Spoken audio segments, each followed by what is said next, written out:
May the words of my mouth and the meditations of all our hearts be ever acceptable in your sight, O Lord, our strength and our Redeemer. Amen.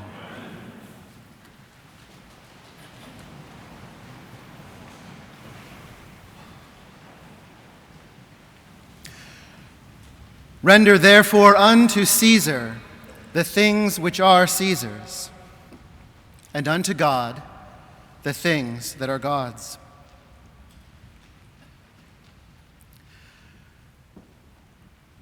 I'm sitting in the front row of folding chairs in a pavilion whose big barn doors have all been rolled back to let the warm mountain air of a Colorado summer breeze come through. Around 200 of us have made the annual pilgrimage, or annual before COVID anyways. This year feels special as we struggle to reclaim that easy community the pandemic nearly broke. And there are 5 young people up on stage, tuning instruments and chatting amiably with one another, as glad as we are to be released from quarantine and making music live again. That word, music, has become a little too commonplace, I think. Perhaps not here. It's so easy to turn on some music in the car or on your phone. The Bluetooth speaker is always ready. But the truth behind all but the most successfully produced and corporately delivered music looks much more like these 5 young people opening cases and testing microphones. A fragile arrangement of passionate people trying to make a living from art. And they've mostly just graduated from college over the past few years, and their first album was released just as the world was shutting down. But soon they'll want spouses, maybe kids, and then will they be able to afford to do what they're doing for us this morning? Our first song is called Jericho, says the young man with the guitar. It's about a soldier. Interesting, I think. I know some soldiers, and that sounded like a biblical reference. There's no way for me to know now that 4 minutes and 18 seconds later, I will be as emotionally devastated as I have been all year. He sings. These days I sleep under an open sky, 'cause I can't seem to sleep in my bed. Back before we split up, my wife told me, it's just in your head. A civilian's life used to make sense to me. Then I shipped out and served my 2 tours. I retired last year, tried to come back to life as before. But at night I still fly back to Jericho, where we brought their walls tumbling down, buried my friends who have fallen and never been found. And God's children I'll save from their enemies, with a horn that he gave me to blow. Finish my days in the only place I really know, Jericho.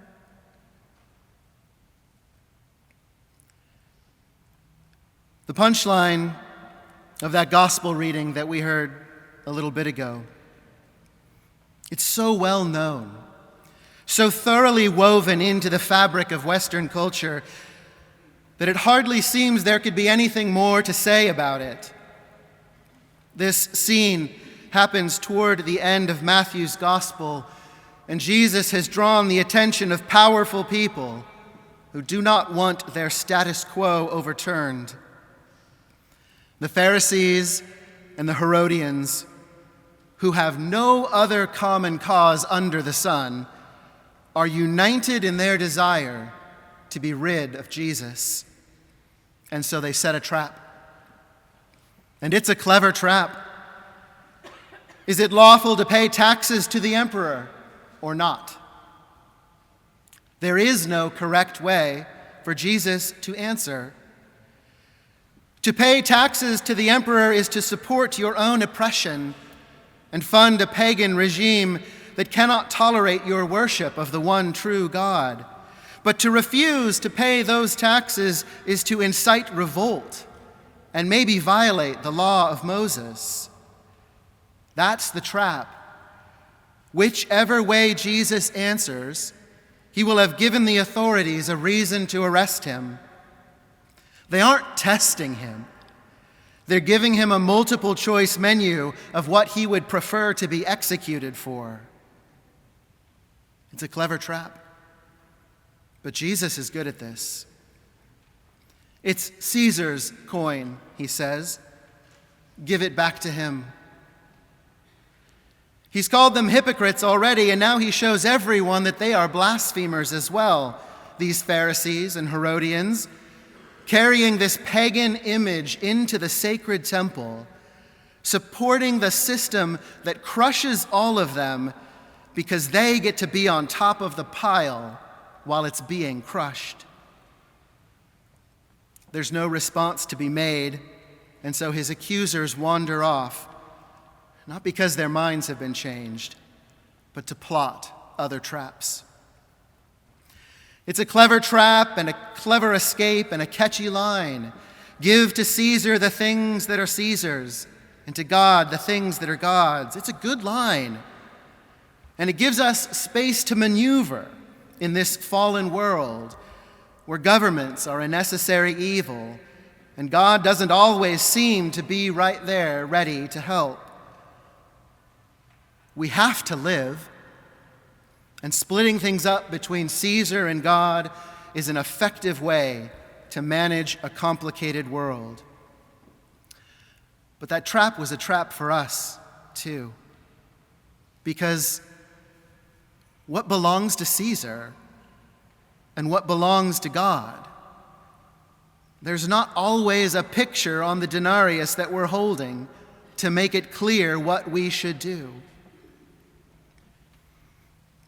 And the young man is still up there on stage, singing about the soldier. When it's sunny, I sit in the public park. When it's raining, I ride on the train. At this diner, they serve me free coffee. They know me by name.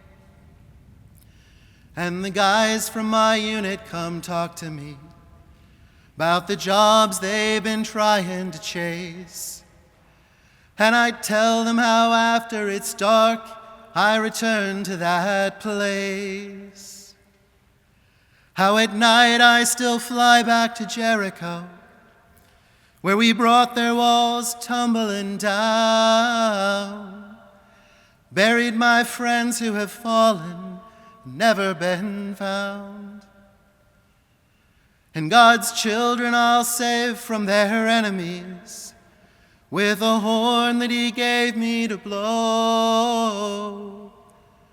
Finish my days in the only place I really know, Jericho. I spent 3 years as the chaplain to an aviation battalion. And while I was there, I learned that warrant officers, the pilots, don't very much like to talk to chaplains. I can count the number of warrant officers that came to my office for a serious conversation on one hand, even if that hand was missing 3 fingers. So I remember both of those men pretty well. The first came to me from another unit entirely, because he didn't want to be seen entering his own chaplain's office. And he was only there because he didn't feel like he could safely go to behavioral health and still be allowed to fly. So I was the backup. "I just need to check that I'm not going crazy," he said.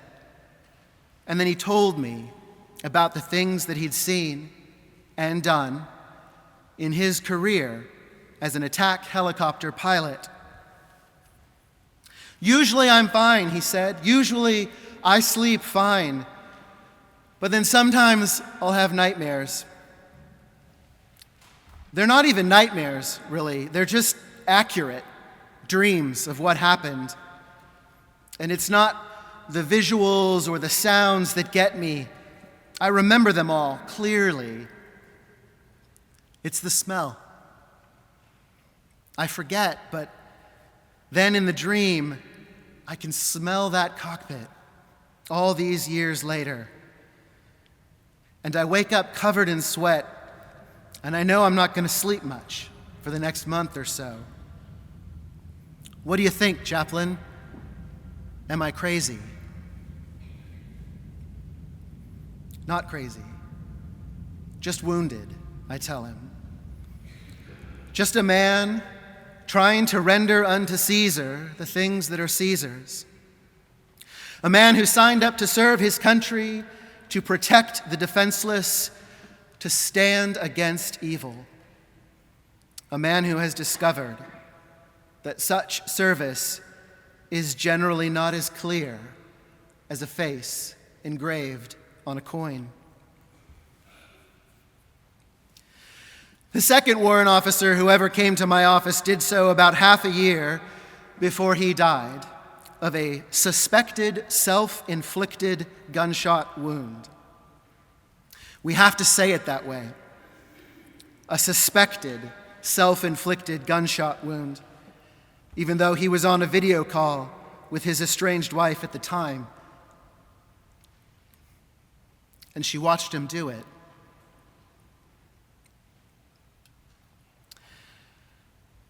Now, all good story songs have 3 verses, and the young man on stage is about to bring his song about the soldier to a close, now that the instrumental break has reached its climax, and tears are streaming unwiped down my face. "A garden grows now where that city burned. Children play with old guns from the war. But the bullets are gone now. They don't even know what they're for. And my family back home can sleep well at night, knowing I'll keep them safe every day, till I die and I'm laid to rest under the ruins we made. Till at night I can fly back to Jericho, on 2 wings made by God's own design, buried my friends who have fallen and been left behind. And God's children I'll save from their enemies, with the horn that he gave me to blow. I'll finish my days in the only place I really know, Jericho. Render, therefore, unto Caesar the things which are Caesar's, and unto God the things that are God's. Those are the words that the Pharisees and the Herodians deserved. Those are the words that the people following Jesus 2,000 years ago needed. And there is still a great deal of truth and practical wisdom to be had from the philosophy behind those words. There's a reason why even people who don't know those words came out of Jesus' mouth still know those words. But there is a greater truth underneath those words. Maybe Jesus knew that this deeper truth would get twisted out of shape in the hands of those who had come to entrap him, so he couldn't say it just then. Maybe Jesus knew his followers weren't ready for this deeper truth just yet, and so he gave them what they could understand. He will show them this deeper truth on Good Friday, They still won't entirely understand. But here it is. You can't render unto Caesar the things which are Caesar's, because none of it is Caesar's. Not the coin with the face stamped on it, not the service rendered to country, not the soldier come home from war and wounded. None of it is Caesar's. All of it is God's. All of it is God's. I've taken you on a bit of a journey this afternoon, and I know it's been a painful journey for some of you, as it is for me. But I've taken you on this journey because I believe that this truth matters, that this is a matter quite literally of life and death, that knowing and trusting this truth can be the difference between life and death. All of it is God's. The young musicians on the stage and their beautifully crafted moment of fragile transcendence is God's. The Apache pilot, kept awake by the uncertainty that all of the lives he's taken actually deserved to be taken, is God's. The self-inflicted gunshot wound and the 8-year-old boy who has to live with it are God's. Even Caesar, in the end, is God's. All of it is God's. We have to know this. We have to trust it. We have to live our lives as if we were convinced that this was true. I don't know if we survive otherwise. The joy and the pain, the broken and contrite hearts, the life and the death, the soldier, the spouse, and the child, all of it is God's. Amen.